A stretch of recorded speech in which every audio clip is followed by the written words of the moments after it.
11 વર્ષ અને 52 દિવસ ગોકુળમાં રહ્યો ને ભાઈ.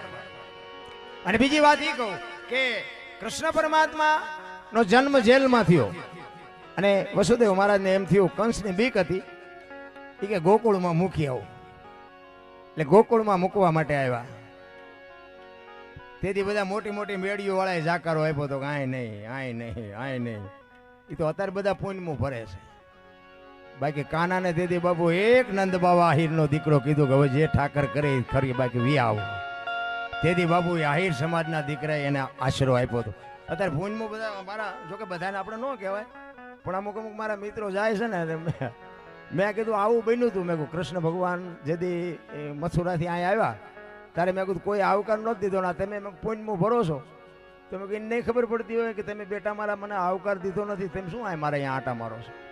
મેં કહ્યું નહીં કહેતો હોય. એ કે એવું કાંઈ ન હોય. મેં કેમ એવું કેમ ન હોય? તમે અહીંયા અમને આવો ન કીધું, તમે અહીંયા આવો તેમ તમને આવો કેવી? ચોખીન ચટ વાત છે ભલામાં.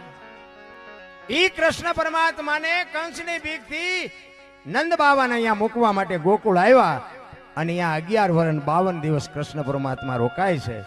અને પછી વસુદેવ સમાચાર મોકલે છે કે હવે કાના વગર અમને ગમતું નથી, હું અક્રૂરને રથ લઈને મોકલું છું અને તમે કાનાને મોકલી આપજો. બેકિંગ મજા નથી આવતી. કાનાને તમે મોકલી આપજો, હું રથને મોકલું છું. આટલા સમાચાર સાંભળે અને માં જશોદાના કાળજા થડક ઉથડક મંડ્યા થવા. હો ભાઈ, અરે મારા બાપ, તમે નો શું પ્રેમ કરવાના હતા? એ કૃષ્ણે જે ગોકુળ હારે પ્રેમ કર્યો છે ને રામ, કવિઓ નોંધ નથી કરી કે સાચી નોંધ નથી થઈ ભાઈ. નંદ બાવા અને માં જશોદાના બેયના કાળજા ઈ કે આજ નહીં તો કાલ, આજ નહીં તો કાલ રથ આવી જાહે, કાનાને લઈ જાહે, કાનાને લઈ જાહે. કૃષ્ણ પરમાત્માને જશોદામાં ખોળામાં બિહારી અને કહે છે કાના, કાના તને લેવા આવે છે, પણ તું તારી માને એમ ન કહેતો કે મને માર્યો તો, મેં તને હેરાન કર્યો, એ તું માને કહેતો નહીં બાપ. નકર એને એમ થાય કે હું એની જનેતા છું ને, એ તો ગમે એમ તો પારકી માં કહેવાય. એ તો નો જ હાચવે ને એના કાળજા ઉપર ઘા લાગશે. બેટા કાના, કાના તારા વગર તો હું નહીં જીવી શકું, પણ મેં તને જે હેરાન કર્યો, મેં તને જે માર્યો, મેં તને જે વઢી, એ તું તારી માને ન કહેતો બાપ. કૃષ્ણ કહે છે નહીં કહું માં, શું કામ પણ તું ચિંતા કરસ? અને ઓલો ખાનણીયા અરે બાંધી દીધો તો ને, એ તો તું કહેતો જ નહીં. હો નકર મને ખબર પડશે ને તો મારા ખોળિયામાં જીવ નહીં રે. એ કે પણ માં શું કામ તું આવડી મોટી ચિંતા કરસ? હું કાંઈ નહીં.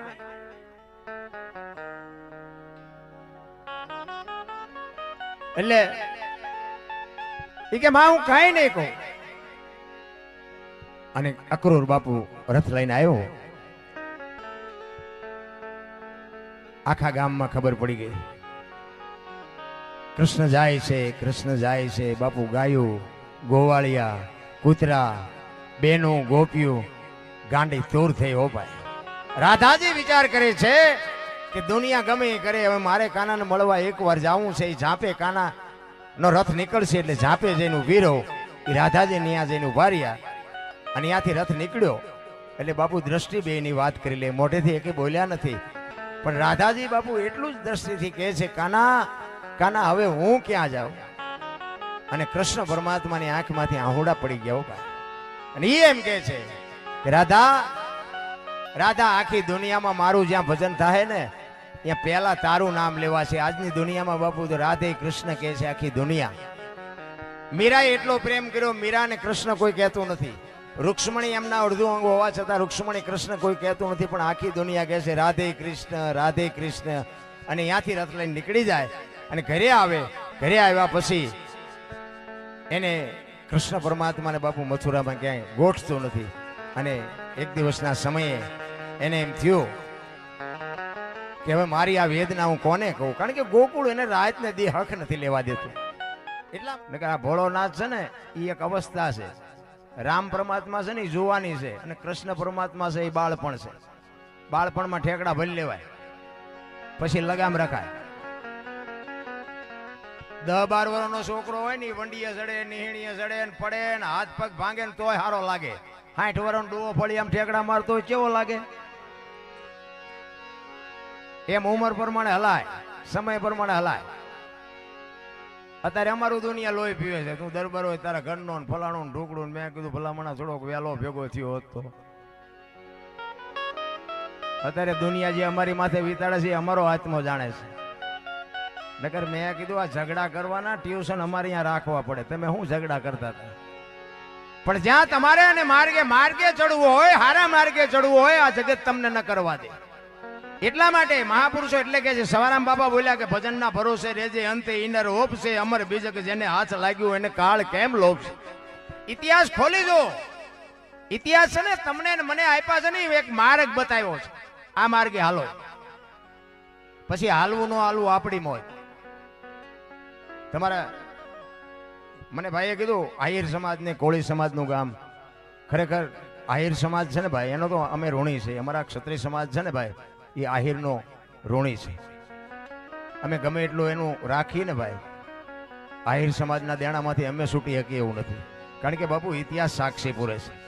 એક અમારા મોરબી સ્ટેટની જો આબરૂ રાખી હોય તો ભોજો મકવાણો દહીસરા. બાપુ ઇતિહાસ અમારા રૂહાડા ચીરી નાખે છે. પોતાના દેહના બલિદાન દઈ અને અમારી આબરૂ રાખી છે. એવા આહિરને અમે ભૂલી ન શક્યા.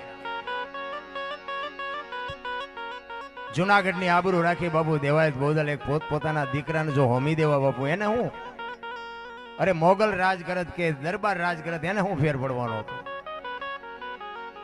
એના ઋણી છે. ભાવનગરની આબરૂ રાખે બાપુ ભીમો ગરણીઓ. અરે એક તલવાર કાઢીને બાપુ એક બાપુને કે બેહી જાઓ, ભાવનગર મારું છે. એક આહિરનો દીકરો કહી શકે ભાઈ. એટલે આહિરના અમે ઋણી છે. જે તમને મોજ આવશે આપણે વાતો કરશું. પણ મારો કહેવાનો અર્થ એ છે કે સમય આવે ને આ શાસ્ત્રો છે ને, ગ્રંથો છે, રામાયણ ગીતા ભાગવત છે ને, એ બાપુ તમને મને માર્ગ બતાવવાના છે. રામાયણ એ મહાપુરુષો બનાવી છે અને મહાભારત એ મહાપુરુષો બનાવ્યા.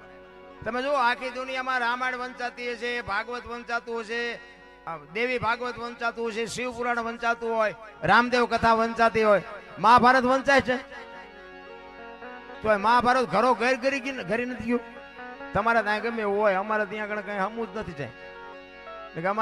અમારે તો તારા ચૈત્ર મહિનામાં એવું એક ગામ નથી કથા ન હોય.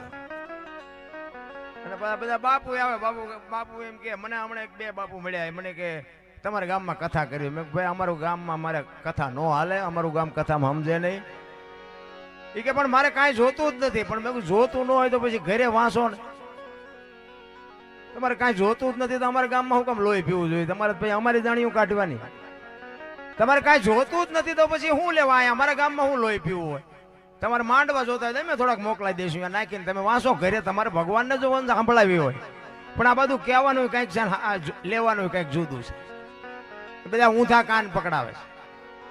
એટલા માટે રામાયણ અને ગીતા, રામાયણ એમ કે છે કેવા ભાઈ હોય, કેવા દીકરા હોય, કેવા મા બાપ હોય, કેવી પત્ની હોય. આ જોવું હોય કે રામાયણમાં જોવું, અને રડેલું ન ખાવું હોય મહાભારતમાં જોવું. અને મહાભારત બાપુ તમે જો આખી દુનિયા જાણે છે. આ તો મને બોલાવ્યો છે એટલે હું આ એક વાત ઉજાગર કરું છું.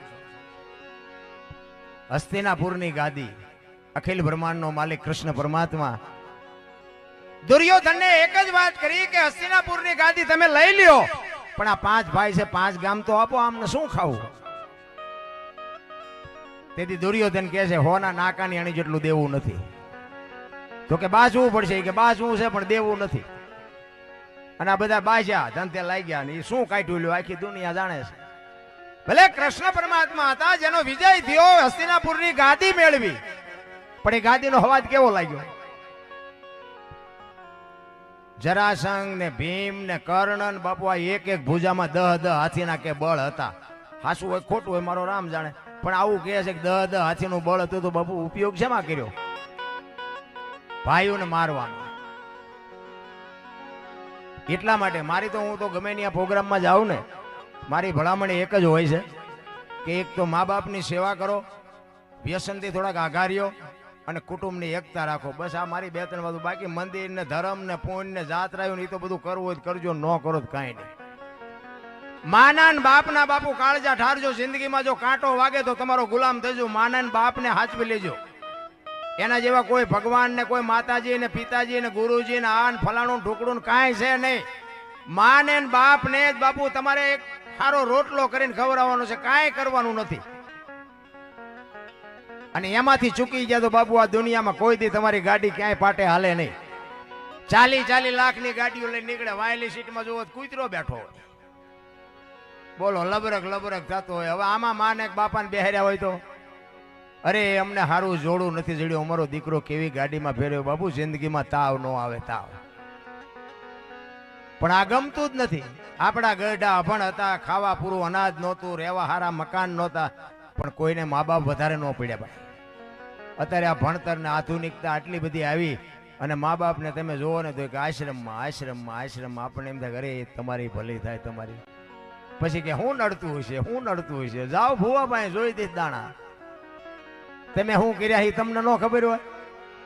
અરે કાંઈ છે નહીં ભલામણ, આપણે આપણા કર્યા હોય આપણને, આપણા જ આપણને નડે. બીજા એક ભાઈ જતા હતા ને અમારે બે દી પહેલા અમે રામદેવજી બાપાના મંદિરે બેઠા હતા, ચોરવીરા રામ ટેકરી થાનની બાજુમાં. એટલે અમે અહીંયા બેઠા હતા ને એક ભાઈ આમ જતા હતા. મેં કીધું પણ ઘડીક બેવો નહીં કે ના મારે જવું જ છે. એ આમ હાલતા થયા ને ઓલા ગેટ જેટલે જઈને પાછા આવ્યા. તો મેં કીધું કેમ? મને કે બિલાડું આડું ઉતર્યું. પણ મેં કીધું અપશકન થયા? તો કે હા. મેં કીધું બિલાડાને પૂછવું હતું તારા અપશકન એને નથી થયા ને? કે ઈ આખો દી રખડશે તો ઉંદરડું નહીં જડે. એટલે આવું કાંઈ છે નહીં, તમે દુનિયાને નડો છો, બિલાડાને કોઈથી કાંઈ નડ્યું જ નહીં. એમ વાત નથી. તમે ક્યાં છો, ક્યાંથી આવ્યા છો, ક્યાં છો ને ક્યાં જવાનું છે? મને તો એમ થાય જીવે એવું હવે આવ્યું. ભલામણા માણાનો અવતાર મળ્યો છે, 5 તત્વનો દેહ મળ્યો છે. વાહન મકાન રૂપિયા લોઢા હવામાં ઉડે, વગર દોડે વાતો થાય, હિલોળા કરે એવું નથી. તોય તમે જેની હોય જ્યાં જાઓ ને આ બધા રોવે જ છે. અમારી ભાઈ આ નથી, અમારી ભાઈ આ નથી. મરો ન હોય. અરે આખી દુનિયાની પાસે તમે ગમે ત્યાં જાઓ, એક પાસે જાઓ તો કે ધાબુ ભરવું તો છૂટા ખૂટી રહ્યા, બીજા પાસે જાય તો કે ડોબું વિયાણું દોવા નથી દેતું, બીજા પાસે જાય તો કે છોકરાને વહુ ને વેવાઈ તેડી ગયા મોકલતા નથી, બીજા પાસે જાય કે છોકરાને પોલીસ વાળા લઈ ગયા જામીન ચડતા નથી. આપણને એમ થાય આપણે ક્યાં રોવું? આખી દુનિયા રોવે જ છે. રહી હરીને મેળવવા દાસી જીવન રોવે, મીરા રોવે, નરસિંહ રોવે. હે મારા નાથ, તે અમને અહીં મોકલ્યા, અને જો તારી આભા ન થાય તો અમારો માણાનો અવતાર ફોગટવ્યો જાય. ઈશ્વરને મેળવવા માટેની. એટલે કહું છું કે રામાયણ છે ને, રામાયણ તમે જોવો કેવા ભાઈઓ છે. અખિલ બ્રહ્માંડનો માલિક રામચંદ્ર પરમાત્મા જેથી વનમાં જાય તેથી લક્ષ્મણને ભલામણ કરી, લક્ષ્મણ કાલ 14 વર્ષ પૂરા થઈ જાય હું આવતો રહીશ, બાપનું ધ્યાન રાખજે, રાજનું ધ્યાન રાખજે. અને પછી લક્ષ્મણ કહે છે મોટા ભાઈ તમે મારા બાપ છો ને સીતા મારી માં છે. મારા મા બાપ વનમાં જતા હોય તો અયોધ્યાનું રાજ જેને જોઈને મુબારક કેવા દીકરા છે, નોખી માયુના કેટલો રાગ. ને કે દશરથની બાપુ એ ગાદી અયોધ્યાની, એટલે દશરથ તારો દરબાર ઇન્દ્ર જેની આશા કરે તેથી ભાઈઓ વિનાનું ભેકાર કડવું લાગે. કાગડા બાકસના ખોખા ઘોડે અયોધ્યાની ગાદી રખડતી હતી, કોઈ ધણી નહોતો રાખ. અને અત્યારે આપણે જોવો તો એક વેચ જમીન હાટું હગો ભાઈ હગા ભાઈને મારી નાખે. જોવો તો ખરા આપણને એમ ખાલી રામાયણ ગઈ ક્યાં? એટલે સંતોએ કીધું કે ધરતી રાજા રામની કોઈની પૂરી કરી નહીં આશ, આની માથે કંઈક રાણા રમી ગયા ને કંઈક વ્યાઈ ગયા નિરાશ. એક જાય ઉપર, એક જાય જેલમાં. જમીન તો અહીંયા પડી હોય. પછી ઓલો જેલમાં ગયો એની પાસે ખબર કાઢવા જાવ એટલે શું કે ખબર, એ કે ઓલું પસાવી ગયું જાય ભલે જાય પણ મને બારો કઢાવો. તા વેચ જવા દીધી હોત તો તારે મોડું થઈ ગયું હોય ભાઈ. એમ સમયની બલિહારી છે. અખિલ બ્રહ્માંડના માલિકને બાપુ જો આ દુનિયામાં વિંધાવવું પડતું હોય, કૃષ્ણ પરમાત્મા વિચાર તો કરો. એને ખબર ન હોય કે આ બેસો ભીલ મને બાણ મારશે, એને ખબર ન હોય શું કર્મની ગતિ છે. આપણે વિચારવું ન જોઈએ કે આપણે શું કર્યું છે. આમાં તમે આ માંડવા નાખ્યા છે, કે આટલું આ જમણવાર કર્યું છે, કે અહીંયા પૈસા નાખ્યા છે, આ બધા કર્મ છે. આ કર્મનું ફળ ન મળે? ચોક્કસ મળે. અને આમાંથી એકાદી 10ની નોટ ખિસ્સામાં નાખી દીધી હોય ને તો એનું મળે. હિસાબ તો અહીંયા રેડી જ રાખે છે. અહીંયા અમારા ગુરુ મહારાજ એવું કહેતા, બજરંગદાસ બાપાની બધા કાયમ ભેગા બેહતા. એટલે કે બજરંગદાસ બાપા એવું કહેતા, આપણે કહીએ ને કે ભાઈ અહીંયા પાપ ને પુણ્યના ચોપડા છે, એટલે બજરંગદાસ બાપા એમ કે અહીંયા ચોપડા છે ખરા, પણ એ કે પુણ્યના પાપના નહીં, પાપ તો અહીં ભોગવીને જવાનું. અને એ કે પાપના ચોપડા અહીંયા લખવાના હોય તો કે મહેતા કેટલા રાખવા પડે, એટલે અહીંયા માણસની વ્યવસ્થા જ નથી. એટલે કે પુણ્ય થોડું ઘણું જોવે એટલે અહીંયા 2-4 મહેતા હોય તો પતી જાય. આ સંતોના શબ્દો છે. એટલા માટે પ્રેમને વશ ઈશ્વર બાપુ રાજી થયો છે. પછી તમારી જેટલો પ્રેમ હોય એટલો. આપણને કોકને એમ થાય કોક આ 5,000 રૂપિયા નાખે તો આપણે 500 નાખવા કેમ જવું? ના, એવું નથી. આ પ્રેમની પ્રસાદી છે. જે તમને મોજ આવે એ વરજો.